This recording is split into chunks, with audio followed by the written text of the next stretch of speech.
ഉപ്പും പഞ്ചസാരയും പെറ്റ്സിന് കൊടുക്കാൻ സാധിക്കുമോ എന്നുള്ളത് പ്രസക്തമായ ചോദ്യമാണ്.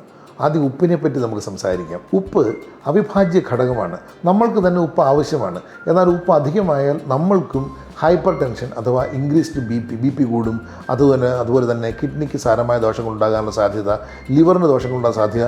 നമുക്കറിയാം, മഞ്ഞപ്പിത്തവും കരൾ സംബന്ധമായ അസുഖങ്ങളുള്ളവർ ഉപ്പ് കഴിക്കരുതെന്ന് പറയുന്നത്. ഇതൊക്കെ ഡോഗ്സിനും ഒക്കെ ബാധകമാണ്. അപ്പോൾ ഉപ്പ് നമുക്ക് സാധാരണഗതിയിൽ ഹെൽത്തി ആയിട്ടുള്ളൊരു മനുഷ്യനോ ഹെൽത്തി ആയിട്ടുള്ളൊരു പെറ്റിനൊക്കെ ഉപ്പ് ആവശ്യമായൊരു ഘടകം തന്നെയാണ്. ഉപ്പ് is nothing but sodium chloride.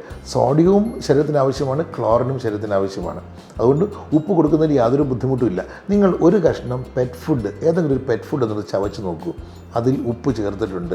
ചിലതിൽ കൂടുതൽ ഉപ്പുള്ളതായിട്ട് കാണാം. ഈ പെറ്റ് ഫുഡ് ഡിസൈൻ ചെയ്യുന്നത് ന്യൂട്രീഷണൽ PhDയും PGയും ഒക്കെ ഉള്ള വിദഗ്ധരായ ഡോക്ടർമാർ തന്നെയാണ്. അപ്പോൾ ഉപ്പ് ശാസ്ത്രീയമായിട്ട് ഒരു പരിധിവരെ ചേർക്കാം എന്ന് തന്നെ പറയാം. ചേർത്തില്ലെങ്കിൽ പോലും കുഴപ്പമില്ല. അവർക്ക് ഉപ്പ് ചേർത്തില്ലെങ്കിൽ ചേർത്തില്ലെന്ന് തന്നെ, തുടക്കം മുതലേ ചേർത്തില്ലെങ്കിൽ കുഴപ്പമില്ല. ഒരു ഘട്ടം വരെ കൊടുത്തിട്ട് പെട്ടെന്ന് ഉപ്പില്ലാതാകുമ്പോൾ ആ ടേസ്റ്റ് വ്യത്യാസം കൊണ്ടത് ഭക്ഷണം കഴിക്കാതാകും. അതുകൊണ്ട് ഉപ്പ് ചേർക്കാം. അധികമായാൽ അമൃത് പോലും വിഷമാണ്. ഉപ്പ് അധികമായി കഴിഞ്ഞാൽ മനുഷ്യനുണ്ടാകുന്ന പോലെ തന്നെ kidney disease, brain disease, liver ഡിസീസൊക്കെ ഡോഗ്സിനും കാറ്റ്സിനും ഉണ്ടാകാറുണ്ട്.